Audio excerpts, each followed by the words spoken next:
மேலறை தியானம் டிசம்பர் மாதம் 10ஆம் திகதி 2025ஆம் ஆண்டு. எழுதியிருப்பவர் ஐஸ்ரெயின் பிரின்ஸ், வெஸ்ட்வால்ட், நோர்வே. தலைப்பு: எனது அவிசுவாசம் நீங்கும்படி உதவி செய்யுங்கள். வாசிக்க வேண்டிய வேத பகுதி மாற்கு 9ஆம் அதிகாரம் 14ஆம் வசனம் தொடங்கி 29ஆம் வசனம் வரை.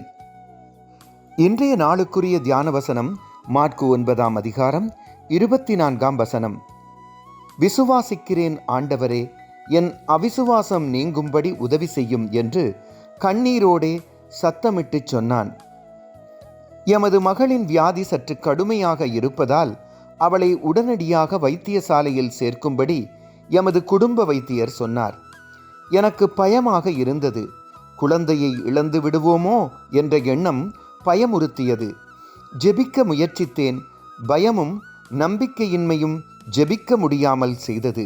மேலே தரப்பட்டிருக்கும் ஆண்டவரே, என் அவிசுவாசம் நீங்கும்படி உதவி செய்யும் என்ற ஜெபத்தை மட்டும் திரும்பத் திரும்பச் சொன்னேன்.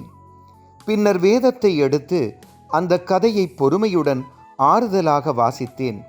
2வது முறை வாசித்த நேரத்தில் என் மனதில் ஒரு புதிய சிந்தனை எழுந்தது. இந்த கதையின் முக்கிய பகுதி ஊமையான ஆவி பிடித்திருந்த மகன் அல்ல, நம்பிக்கை இழந்திருந்த தகப்பனே. தகப்பன் தனது அவிசுவாசத்தை அறிக்கை செய்து குணமடைந்ததும் இயேசு அதை விளங்கிக் கொண்டு மகனை குணமாக்கினார். இந்த கதை என் மனதை ஆறுதல் படுத்தியது. ஆண்டவரின் அன்பான கரங்களில் என் குழந்தையை ஒப்புக்கொடுத்து அவர் பார்த்து கொள்வார் என்ற முழு நம்பிக்கையுடன் இருந்தேன். இன்று அந்த குழந்தைக்கு 52 வயது. 6 அற்புதமான குழந்தைகளின் தாயாக இருக்கிறார். ஜெபம். அன்பான ஆண்டவரே, உங்கள் அன்புக்கு அளவில்லை. நீங்கள் தருகின்ற மன்னிப்பிற்கும் குணமாக்கும் கிருபைக்கும் நன்றி சொல்கின்றோம். நம்பிக்கை இழந்து விடாமல் எம்மை காத்து கொள்ளுங்கள். ஆமீன். இன்றைய நாளுக்குரிய சிந்தனை: நாம் உண்மையில்லாதவர்களாயிருந்தாலும் இயேசு உண்மையுள்ளவராயிருக்கிறார். 2 தீமோத்தேயு 2ஆம் அதிகாரம் 13ஆம் வசனம்.